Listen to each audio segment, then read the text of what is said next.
నిన్న మధ్యాహ్నం రాయలసీమ నీటి హక్కుల సంఘానికి సంబంధించినటువంటి నాయకులు బొజ్జా దశరథరామరెడ్డి గారుని అరెస్ట్ చేయడం జరిగింది. మరి వారిని కోర్టులో ప్రొడ్యూస్ చేసిన తర్వాత రిమాండ్కి ఇచ్చినారనే వార్తలు కూడా మనందరం కూడా చూసాం. అయితే ఒక రైతు ఉద్యమాన్ని ఈరోజు రాజకీయం చేయాలన్న ఒక ఆలోచనతో ప్రతిపక్ష నాయకులందరూ కూడా నిన్న ప్రెస్ మీట్లు పెట్టి మరి ఇదేదో వైఎస్ఆర్సీపీ ప్రభుత్వం కక్షగట్టి ఉద్యమ నాయకుల మీద కేసులు పెట్టి వారిని జైలుకి పంపించారు అన్నట్టుగా వారు నిన్న ప్రెస్ మీట్లు పెట్టి మాట్లాడడం అనేది చాలా శోచనీయం, చాలా బాధాకరం అయిన విషయం. ఎందుకంటే ఇది రైతుల ఉద్యమం. ఈ రైతుల ఉద్యమంలో పార్టీలకు అతీతంగా అందరూ పాల్గొంటున్నారు. 2016 నిన్న జరిగిన అరెస్టు 2016కి సంబంధించిన కేసు.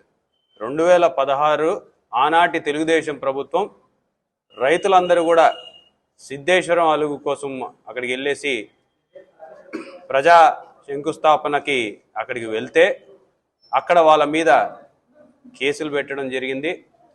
ఆ కేసుల విషయంలో దాదాపు 7 సంవత్సరాల తర్వాత కోర్టు ఇచ్చిన అరెస్టు వారెంట్ ఆధారంగా, ఎందుకంటే ఇన్ని రోజులు కోర్టుకి హాజరు కాలేదన్న ఉద్దేశంతో కోర్టు ఇచ్చిన అరెస్టు వారెంట్కి ఆధారంగా, అలాగే ఎన్నికలు సమీపిస్తున్న సమయంలో ఎన్నికల కమిషన్ గైడ్లైన్స్ ప్రకారం అరెస్ట్ వారెంట్లు ఉన్న దాని మీద చర్యలు తీసుకోవాలని చెప్పేసి ఆ గైడ్లైన్స్ ప్రకారం నిన్న పోలీసులు వారు బొజ్జా దశరథరామరెడ్డి గారిని అరెస్ట్ చేసినారనేది తెలుస్తుంది.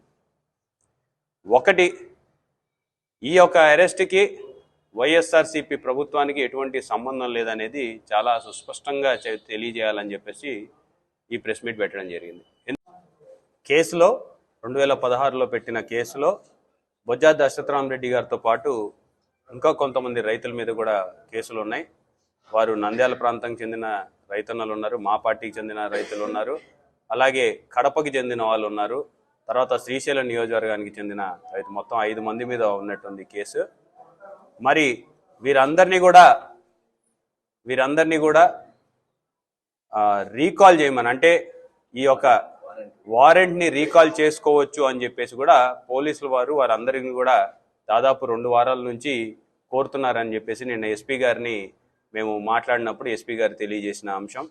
దాదాపు 2 వారాల నుంచి మేము వారిని రీకాల్కి పెట్టుకుంటే అరెస్ట్ చేయాల్సిన అవసరం లేకుండా ఉంటుంది అని చెప్పేసి కూడా వారు తెలియజేశారు. అలాగే కోర్టులో కూడా బెయిల్ కూడా తీసుకోవచ్చు అని చెప్పేసి జడ్జి గారు కూడా చెప్పినట్టుగా తెలుస్తుంది. అయినా సరే నిరాకరించినట్టుగా తెలుస్తున్నాయి వార్తలు. మరి ఇవన్నీ కూడా గమనించాలి అని చెప్పేసి కూడా నేను కోరుకుంటున్నా. ఎందుకంటే నిజంగానే దురుద్దేశం ఎక్కడైనా ఉందా లేదా అనేది కూడా రైతన్నలు గ్రహించాలి. మరొకసారి వైఎస్ఆర్సీపీ ప్రభుత్వానికి, ఏదైతే రైతన్నలలో ఈరోజు మంచి చేస్తున్నటువంటి ఈ ప్రభుత్వం మీద బురద జల్లే కార్యక్రమం చేస్తున్న వాళ్ళని రైతన్నలు కూడా గుర్తించాలి, గ్రహించాలి.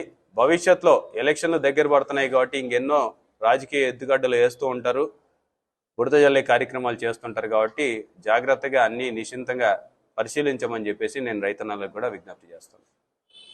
నాయకులు పాల్గొన్నారు, వివిధ రైతు సంఘాలు పాల్గొన్నాయి. అందరు రైతుల మీద కూడా ఒక్క కేసు కూడా నమోదు కాలేదు 2022లో వైఎస్ఆర్సీపీ ప్రభుత్వంలో. మరి పెట్టిందేమో కేసు తెలుగుదేశం ప్రభుత్వం.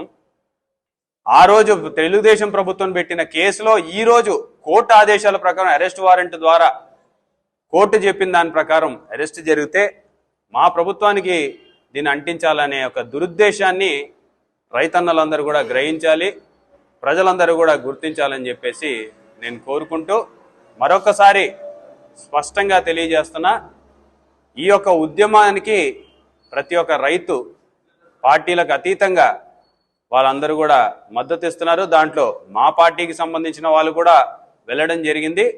మరి రాజకీయాలకి రైతు ఉద్యమాలకి సంబంధం లేదు. దయచేసి రైతు ఉద్యమాన్ని నీరుగార్చే కార్యక్రమాన్ని ఏ రాజకీయ పార్టీ కూడా చేయకూడదు. రైతులు చేసినటువంటి ఉద్యమంలోకి చొచ్చుకొని వెళ్ళి దాంట్లో నుంచి లబ్ధి పొందాలని చేస్తున్నటువంటి ప్రతిపక్ష ప్రయత్నాలని కూడా రైతన్నలు గుర్తించాలి. వారికి కూడా మీ యొక్క పార్టీ సింపథైజర్స్ ద్వారా అన్నా సరే వాళ్ళకి బుద్ధి వచ్చేలాగా తెలియజేయమని చెప్పేసి నేను కోరుతున్నా. ఇది ఒక రైతు ఉద్యమం.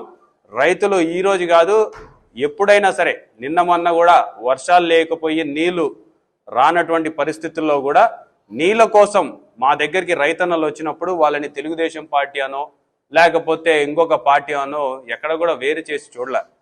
రైతులు రైతులే, ప్రతి రైతు బాగుండాలని చెప్పేసి కోరుకునే ప్రభుత్వం మా ప్రభుత్వం.